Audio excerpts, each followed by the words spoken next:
En primer lugar, quiero agradecer a la doctora Laura Díaz por la invitación. Ella es la directora de la Facultad de Odontología de la Universidad de La Salle Bajío, ubicada en la ciudad de León, Guanajuato. Voy a comentarles que soy profesor investigador de tiempo completo, adscrito a la Facultad de Odontología.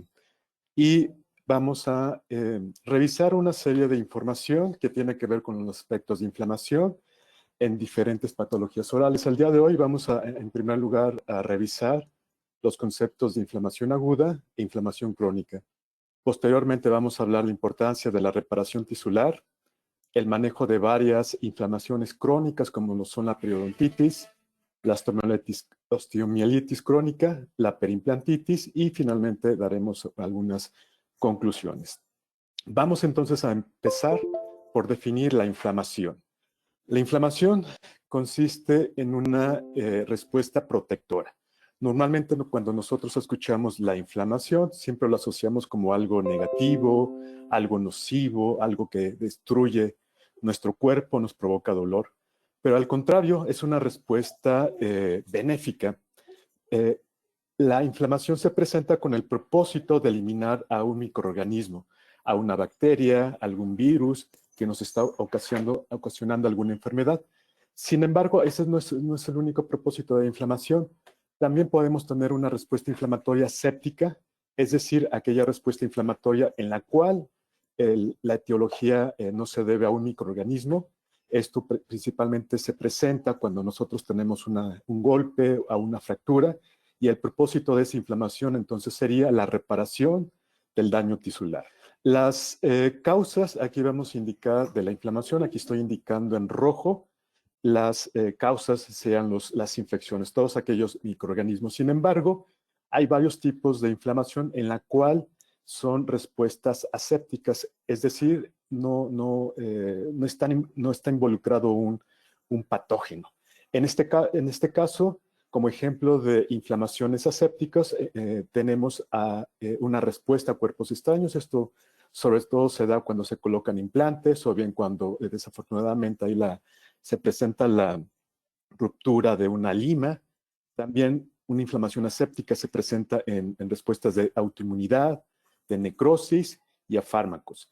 Y en color negro tenemos respuestas tanto bacterianas como asépticas. Por ejemplo, cuando tenemos algún trauma, si bien es cierto, ese trauma o esa fractura originalmente es un proceso aséptico, pero eventualmente esa fractura, trauma o quemadura se puede colonizar de microorganismos y entonces implicar un proceso bacteriano.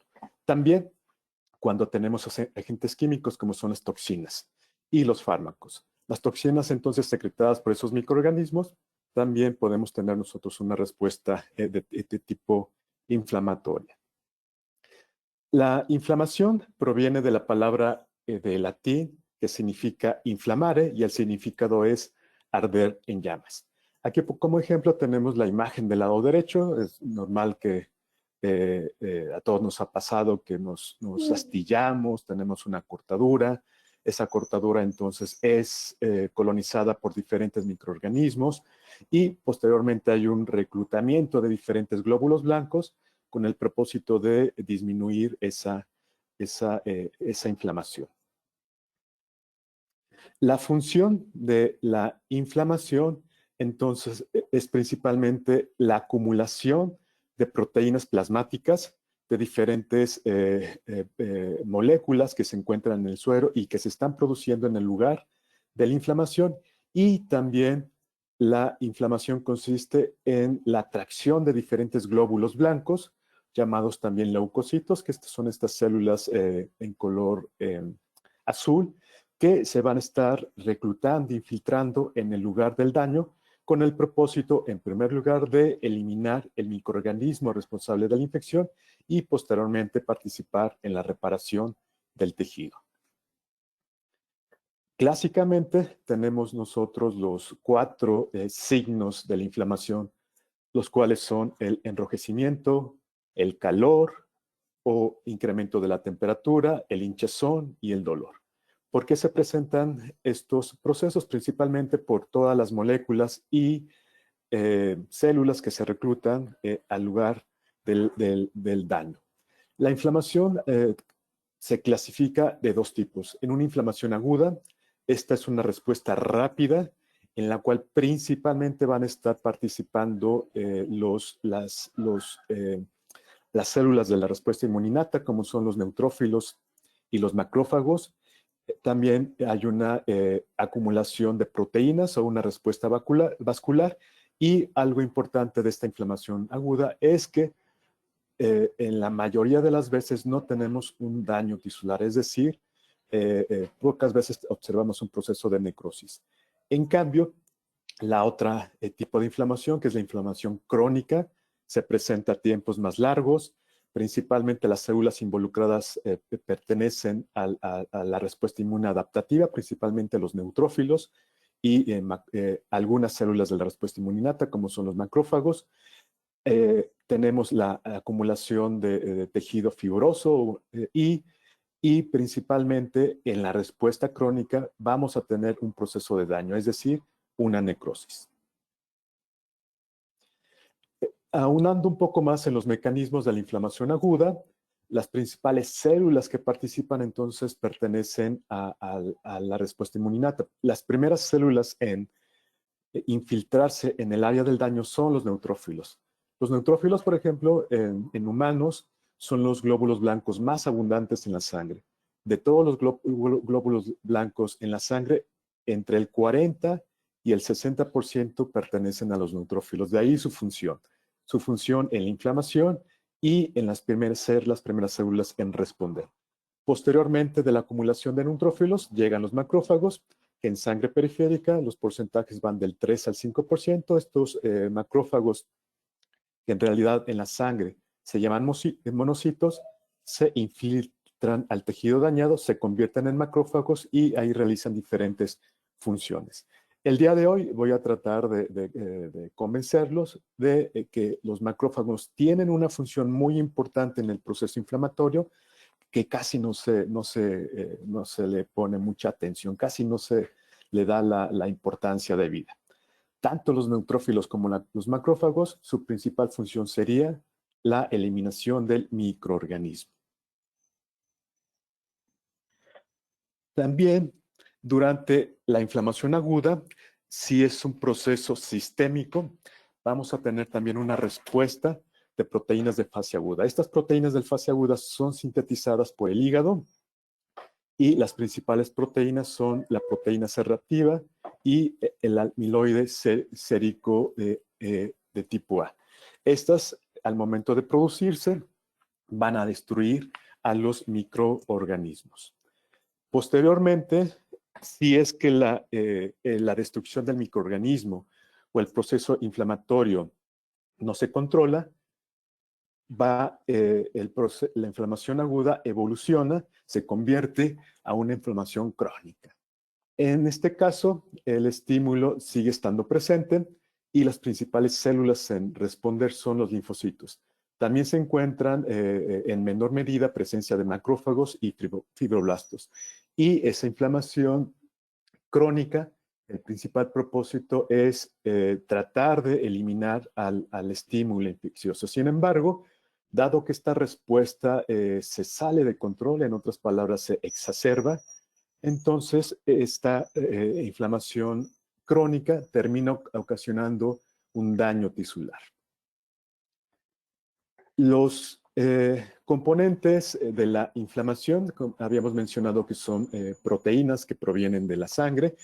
Esas proteínas ocasionan un proceso de incremento del tamaño de los vasos sanguíneos o una vasodilatación, cambios de flujo y una permeabilidad. Además de proteínas, también tenemos cambios celulares que principalmente están mediados por los glóbulos blancos que se están infiltrando al sitio local de la inflamación o del daño tisular. En el área afectada, principalmente se secretan mediadores inflamatorios, como son histamina, que son producidos por las células cebadas, prostaglandinas, que provienen del metabolismo de lípidos, principalmente del ácido araquidónico, junto con los leucotrienos. Son los principales mediadores inflamatorios.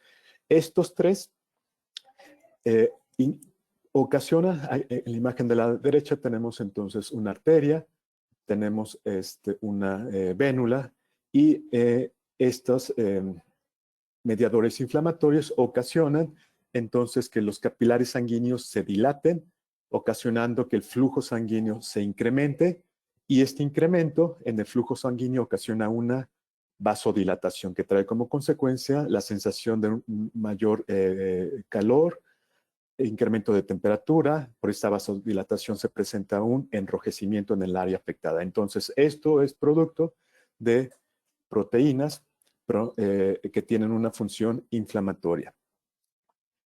Simultáneamente a esto, esta respuesta inflamatoria también puede ocasionar que el tejido afectado se llene de líquido y se presente una hinchazón, que es el otro síntoma clásico, junto con el calor y el enrojecimiento de la inflamación. Además, también están presentes otros mediadores inflamatorios, como es la histamina y las quininas, cuya función es estimular las terminales nerviosas a través de los nociceptores y ocasionar dolor, que es el otro síntoma de la inflamación. Y otros mediadores inflamatorios, como son C5A y C3A, que son productos de la activación del complemento, junto con quimiosinas y interleucina 8, hacen que provoquen un efecto quimiotáctico, es decir, un reclutamiento de glóbulos blancos al sitio local de la inflamación, y esto es un proceso que se conoce con el nombre de extravasación. Hablando un poco de los cambios celulares que se presentan durante el proceso inflamatorio, entonces, en primer lugar, los glóbulos blancos, principalmente los neutrófilos, son los que van a ser reclutados al sitio local de la inflamación. Posteriormente llegan los macrófagos.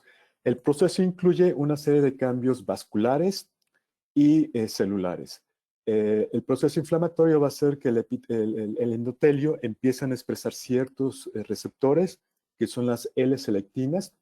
Aquí las tenemos, son de dos tipos, P-selectina y E-selectina, lo cual implica que estas selectinas reconozcan a ligandos presentes en las células inflamatorias. Estos ligandos son principalmente glicoproteínas. Esta expresión entonces hace que el glóbulo blanco se adhiera al endotelio y dado que los glóbulos blancos son más grandes que los eritrocitos, empieza a haber un proceso de adhesión y rodamiento. Esta adhesión no es muy fuerte. En ocasiones el glóbulo blanco se desprende y vuelve a pegarse al endotelio, y esto provoca un rodamiento a través del endotelio. Posteriormente, el glóbulo blanco se extravasa o atraviesa el endotelio, también esto en respuesta de un gradiente de quimiosinas, y en la imagen de abajo vemos cómo el glóbulo blanco atraviesa a través de las células endoteliales, y entonces al momento de pasar en un proceso llamado extravasación, va a llegar finalmente al lugar de la inflamación. Tenía un video, pero yo creo que por cuestiones de tiempo ya no me va a dar tiempo reproducirlo. Y una vez que el glóbulo blanco desempeña su función, entonces ese estímulo infeccioso desaparece. Cuando entonces la situación es la eliminación del estímulo infeccioso, cuando se elimina ese estímulo, entonces los neutrófilos y los macrófagos, que son altamente proinflamatorios, lo que sigue es regular o contraer esa respuesta de inflamación. Esto se logra porque se va a realizar unos cambios moleculares y celulares que tienen que ver con apagar esa respuesta inflamatoria. Estos cambios moleculares y celulares van a estar participando un tipo de macrófagos que se les llama los M2. Esto, bueno, recientemente ha cobrado gran importancia. Se ha visto que gracias a los macrófagos de tipo M2, entonces apagamos la respuesta de los neutrófilos a través de la promoción de la apoptosis de los neutrófilos, que son altamente proinflamatorios, y también reprogramamos la respuesta de los macrófagos M1, que son altamente proinflamatorios destructivos. Lo reprogramamos para que entonces tengamos tipo macrófagos M2 que pueden controlar esa inflamación y entonces participar en los cambios vasculares que tienen que ver con la reparación celular. Lo que se sabe sobre estos macrófagos M2, entonces, es que cuando tenemos estímulos inflamatorios, como son el lipopolisacárido que está presente en la superficie de las bacterias de gram negativas, estos componentes bacterianos estimulan para que los macrófagos se programen hacia un fenotipo M1, que son altamente proinflamatorios, con capacidad entonces de destruir al patógeno. Sin embargo, estos macrófagos M1 entonces son también, tienen también gran actividad destructora. Para ello entonces necesitamos la presencia de otros estímulos, principalmente las interleucinas. La interleucina 4, abreviada como IL-4, y la interleucina 3, abreviada como IL-13, cuando se producen estas interleucinas, esto se presenta cuando se resuelve la inflamación. La interleucina 4 hace que se cambie el programa de macrófagos M1 hacia un programa de macrófagos M2. En particular, la interleucina 4 hace que se diferencien macrófagos M2A. Los complejos inmunes hace que se diferencien hacia un programa M2B, y la interleucina 10, abreviada como IL-10, hace que se diferencien hacia un tipo de macrófagos también con capacidad de reparación celular. ¿Qué es lo que está pasando? Estas poblaciones de macrófagos se ha reportado que son los encargados de eliminar el daño y reparar el tejido celular. Los M2A promueven un depósito de proteínas de matriz extracelular y participan en la angiogénesis, y eso va a ser muy importante para la reparación tisular. Los macrófagos M2B inhiben la inflamación, esa inflamación ocasionada por neutrófilos y macrófagos inflamatorios de tipo M1 a través de la secreción de la interleucina 10, la cual tiene una capacidad antiinflamatoria. Además, los macrófagos M2B participan en la fagocitosis de los neutrófilos y en esa eliminación del daño. Los macrófagos de tipo M2C también inhiben la inflamación a través de la producción de la interleucina 10 y también participan en la remodelación de la matriz extracelular. Y finalmente los M2D van a participar en la angiogénesis. En otras palabras, los macrófagos M2 tienen gran función entonces en la proliferación del tejido epitelial, remodelación tisular y angiogénesis. Y con ello entonces vamos a reparar el daño tisular ocasionado por la inflamación. Eso, pues bueno, ha traído gran importancia en estudiar la función de esta subpoblación de macrófagos como células importantes en la reparación tisular. La inflamación aguda puede causar una lesión tisular. Esto se debe principalmente porque debido a que los mecanismos efectores que emplean las células inmunes para matar a los microorganismos también pueden ser tóxicos para los tejidos del anfitrión.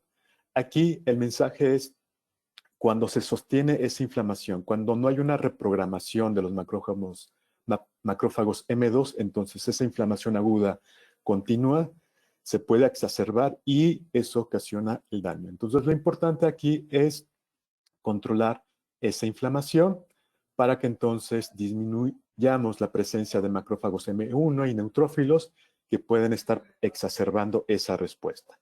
¿Y cómo se da esa exacerbación de la respuesta aguda?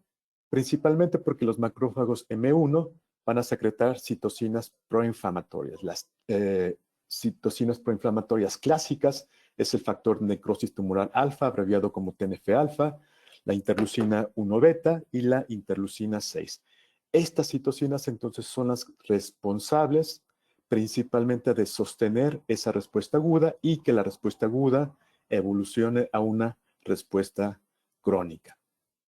Además, se sabe que estas citocinas proinflamatorias pueden también ocasionar diferentes efectos sistémicos, como por ejemplo el TNF-alfa tiene un efecto sobre el corazón y incrementa el gasto cardíaco.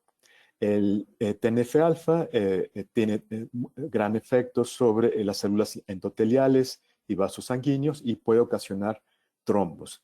Y el TNF-alfa, entonces, junto con la interleucina 1 beta, interleucina 6, entonces pueden ser las responsables entonces de este cambio de inflamación aguda a inflamación crónica.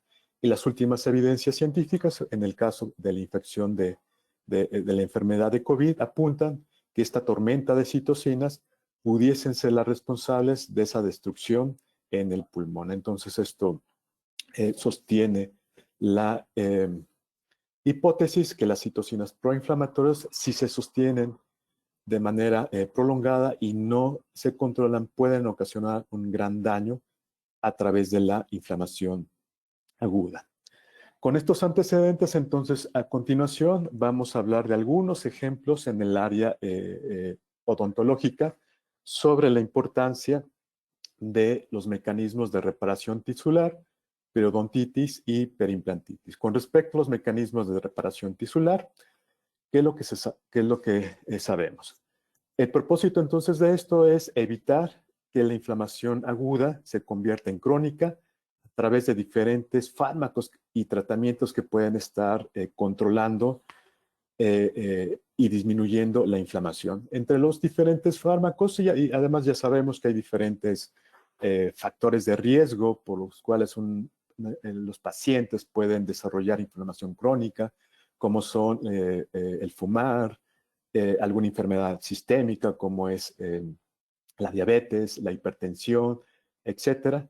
Entonces, todos esos factores de riesgo exacerban esa inflamación crónica. Entonces, lo que últimamente, procesos de investigación se está haciendo es tratar de manipular esos procesos, la inflamación aguda con el uso de fármacos, en este caso de corticosteroides, para poder modular y controlar la inflamación aguda. Entonces, voy a compartirles un par de casos clínicos que ya se tienen publicados con el propósito de entender la inflamación aguda y cómo manejarla en nuestros pacientes. Este caso clínico fue publicado en el año de 2016 en la revista Frontiers in Physiology, en el cual en un paciente se le colocaron 4 implantes dentales. A los 2 meses se hizo un seguimiento. Estos implantes dentales no había en el tejido suave una presencia de cicatrización. A los 2 meses se revisó al paciente y no hubo una respuesta de cicatrización. Al momento de revisar la historia clínica, se encontró que el paciente estaba usando corticosteroides. ¿Esto por qué? Porque tenía un proceso de sarcoidosis pulmonar y el paciente entonces está usando continuamente corticosteroides.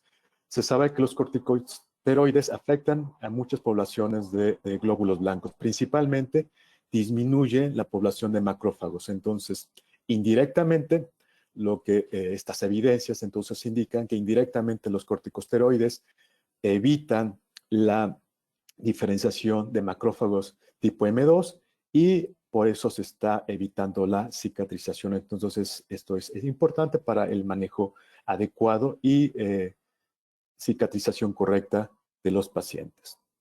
En segundo lugar, vamos también a hablar de un proceso de extracción del tercer molar. En este caso, se extrajo el tercer molar. Nuevamente, el paciente, después de varias semanas, seguía presentando dolor, una pus, un tejido granular alrededor del área de la extracción, es decir, una presencia de una infección crónica y ausencia de cicatrización. Su historia clínica no reveló algún uso de algún medicamento para controlar alguna enfermedad preexistente, pero nuevamente aquí lo que nos sugiere es probablemente, hay muchos factores, pero probablemente también indirectamente pudiésemos nosotros especular que aquí los macrófagos M2 no se están diferenciando correctamente y por lo tanto aboliendo todos estos procesos de cicatrización y de reparación del daño tisular y esa inflamación entonces evoluciona a un proceso crónico. A continuación vamos a hablar de periodontitis. Periodontitis entonces es un buen ejemplo para explicar la parte de inflamación aguda y de inflamación clásica. Sabe que entonces que en un paciente sano, ese tejido suave y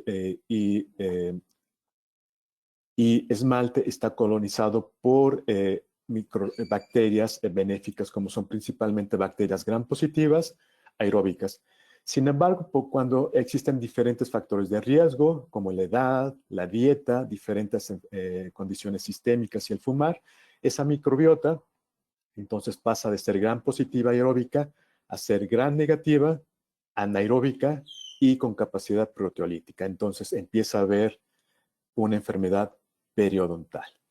En primer lugar, entonces, se empieza a tener una inflamación leve en el cual tenemos infiltrado de células de la respuesta inmunitaria, como son los neutrófilos. Esos neutrófilos entonces tratan de contener ese crecimiento bacteriano. Aquí entonces vemos que en la bolsa periodontal las bacterias están proliferando, esos neutrófilos se infiltran con el propósito de eliminar esas bacterias, hay un enrojecimiento y en algunos pacientes puede o no haber el dolor. Sin embargo, cuando este proceso se hace crónico, tenemos el reclutamiento de linfocitos, hay mayor profundidad de la bolsa, mayor enrojecimiento, sangrado, etc. Entonces, este proceso se vuelve crónico y se desarrolla la periodontitis.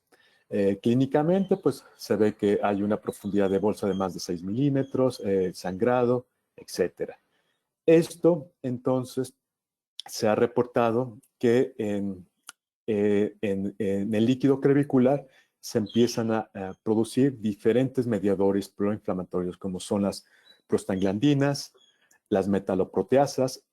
Las metaloproteasas son enzimas cuya función es destruir el tejido, y esas metaloproteasas son producidas principalmente por los neutrófilos. También se empiezan a producir y se encuentra en el líquido crevicular citocinas y un gran infiltrado de neutrófilos polimorfonucleares, abreviados como PMNs.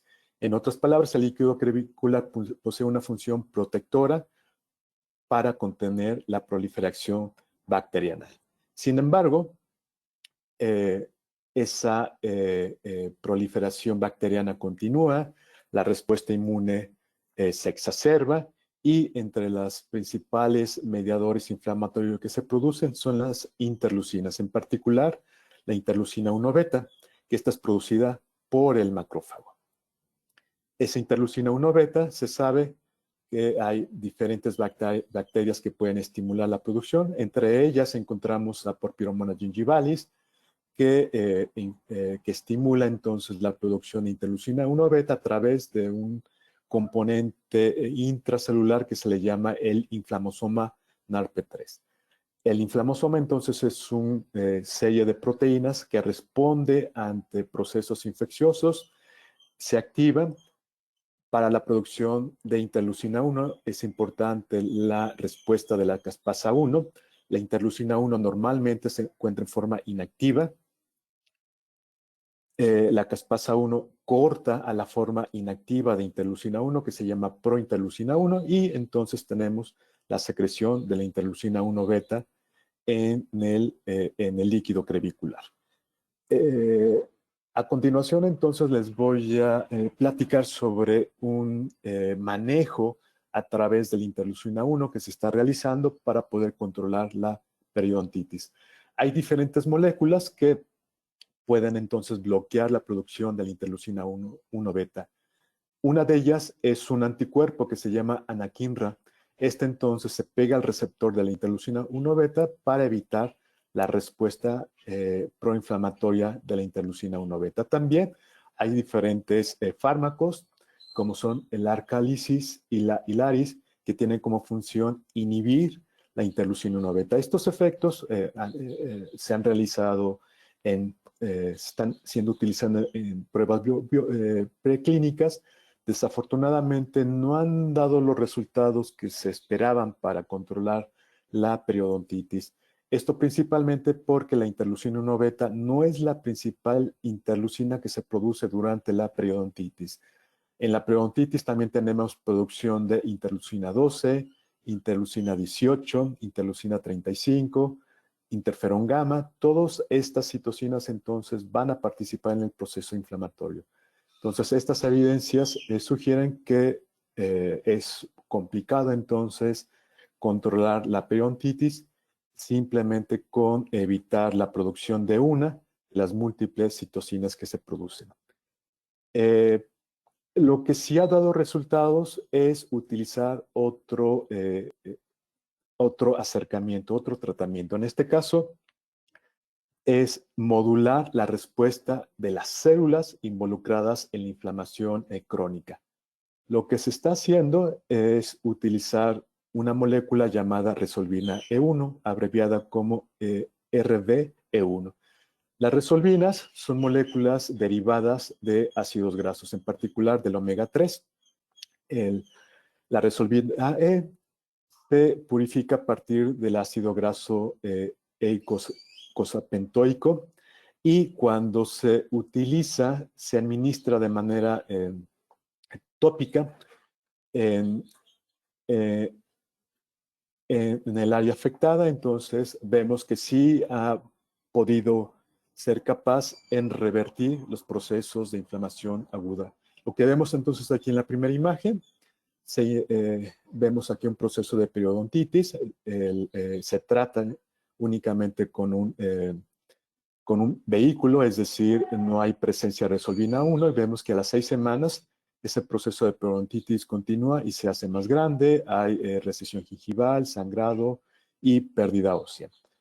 Cuando se realiza el tratamiento por 6 semanas, entonces vemos aquí en la imagen de la derecha que hay reversión de la inflamación, ya no se observa sangrado, ya no se observa inflamación del tejido suave y histológicamente vemos que mientras que el proceso de periodontitis continúa en el grupo tratado con el vehículo, vemos aquí el infiltrado en la flecha amarilla, gran infiltrado de células inmunes con pérdida ósea, pero del lado derecho, cuando el grupo se trata con la resolvina, hay una remodelación ósea y con ausencia de inflamación. Entonces, el tratamiento con resolvina 1 pudiese ser prometedor para tratar a los pacientes con periodontitis. El siguiente tratamiento que les quiero compartir es en base a moléculas cuyo blanco son las metaloproteasas, abreviadas como MMB.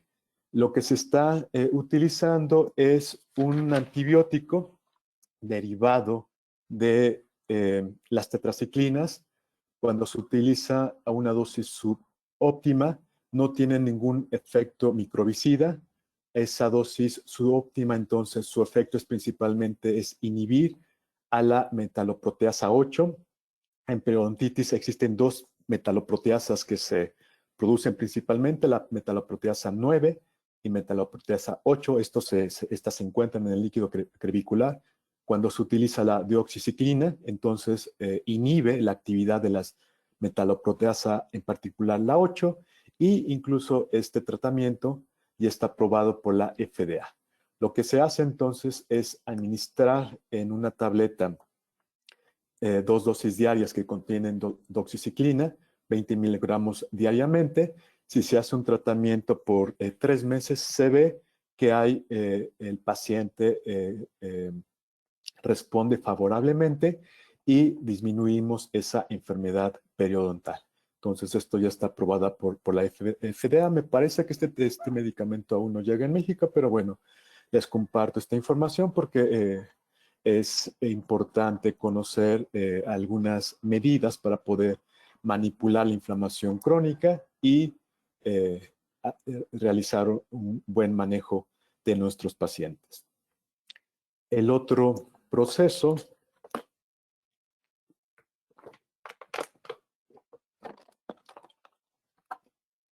que quiero platicarles es la osteomielitis crónica. Vamos entonces a revisar dos casos clínicos. En este caso se presenta una respuesta de osteomielitis crónica en una niña de 15 años. Esta osteomielitis crónica tiene un proceso de respuesta de 3 años. Cuando se hacen diferentes pruebas de laboratorio, se encuentra que existe una respuesta inflamatoria severa, y lo más interesante es que cuando se toma una biopsia, hay ausencia de tratamiento, de crecimiento bacteriano. Esta paciente previamente fue tratada con antibióticos, amoxicilina con ácido clavulánico y después un antiinflamatorio no esteroideo como es el ibuprofeno. Desafortunadamente, esta paciente no respondió favorablemente, seguía teniendo inflamación, trismo, aquí algo importante, había ausencia de fiebre. Eso nos puede indicar una infección activa. Y lo que sí tenía son los ganglios inflamados. Las pruebas de laboratorio también posteriormente revelaron una presencia de leucocitosis y aumento de la proteína C reactiva. Dado que era muy difícil poder crecer las bacterias de una biopsia, entonces se realizó una siguiente estrategia para ver si había presencia de infección bacteriana. A través de una técnica que se llama MALDI-TOF, que es una técnica de cromatografía que nos permite identificar péptidos, pudo ser posible encontrar 3 bacterias en la biopsia de la niña. Se encontraron entonces presencia de bacterias que son Actinomyces oralis, Streptococcus gordoni y Streptococcus vestibularis. Hay que comentar que muchas de estas bacterias es muy difícil crecerlas en el laboratorio. Entonces, gracias a esa técnica se encontraron los péptidos y se pudo entonces encontrar que había presencia de bacterias en el hueso. ¿Cómo se trató a la paciente? Se hizo un tratamiento con antibióticos que duró 6 meses, levofloxacina 500 miligramos por día, en combinación con trimetopina y sulfametazol 400 miligramos por día y 80 miligramos de la sulfa. Esto entonces se realizó el tratamiento por 6 meses. De manera importante se hizo un seguimiento de pruebas renales para descartar que los antibióticos ocasionaran algún problema renal. Se hizo una tomografía y se vio que a los 3 meses la paciente evolucionó de manera correcta, la osteomielitis disminuyó, empezaba a haber regeneración ósea, a los 3 meses desaparecieron los síntomas y a los 6 meses se tuvo una regeneración ósea completa y entonces afortunadamente la paciente respondió favorablemente.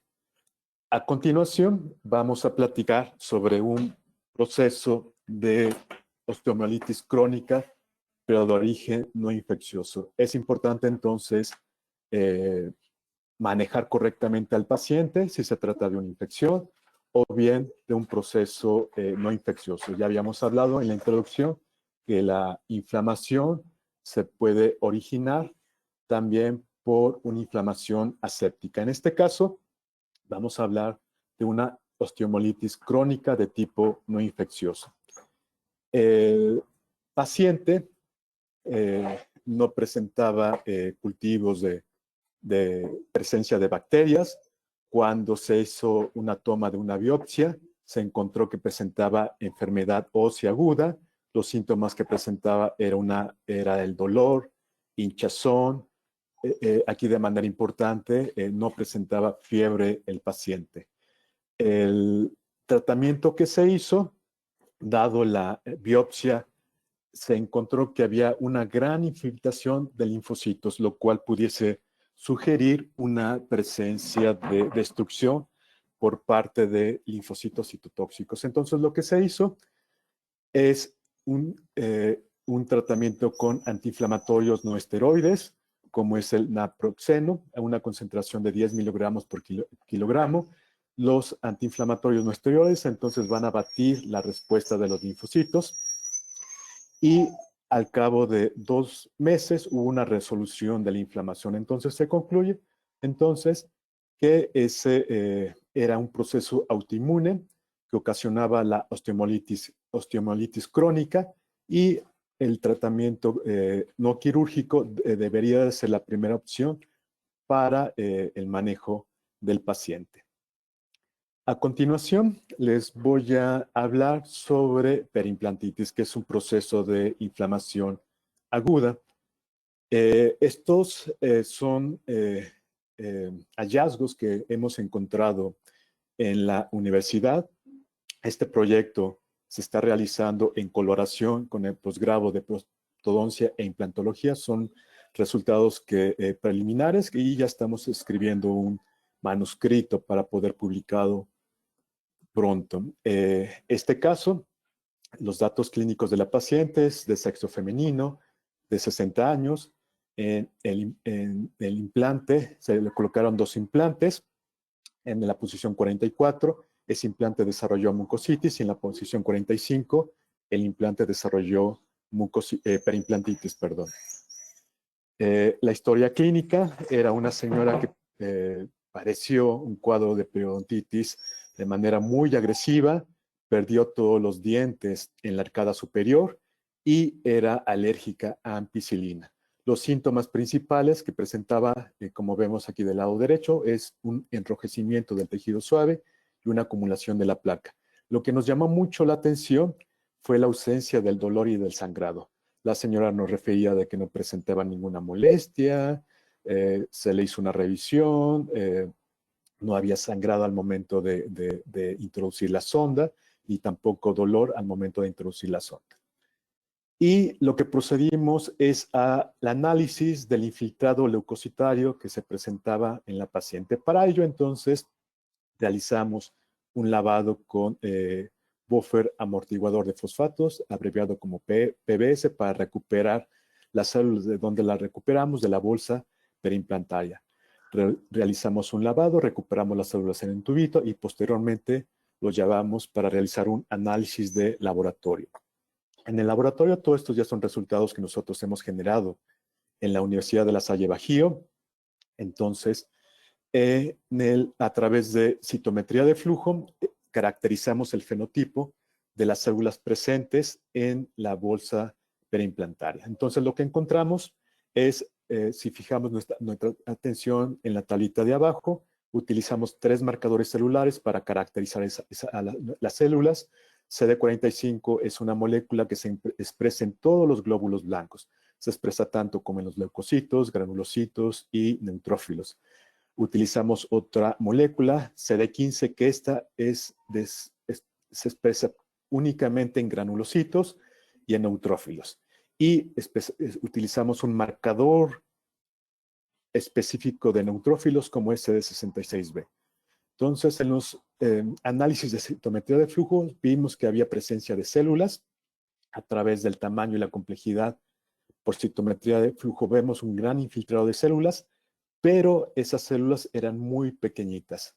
Los granulocitos tienen gran tamaño y presentan muchos gránulos. Al momento de caracterizarlos por la expresión de moléculas específicas, vimos que ese infiltrado de células eran negativas a CD45. Aquí vemos que esas células son negativas a CD45, lo cual nos habla que no hay infiltrado de células linfoides en ese tejido, y al momento de usar otros marcadores como son CD15 y CD66B, arrojaron resultados negativos. Entonces, es la muestra que se encuentra presente en la bolsa periimplantaria de un paciente que desarrolló mucositis. No hay un infiltrado de células inmunes.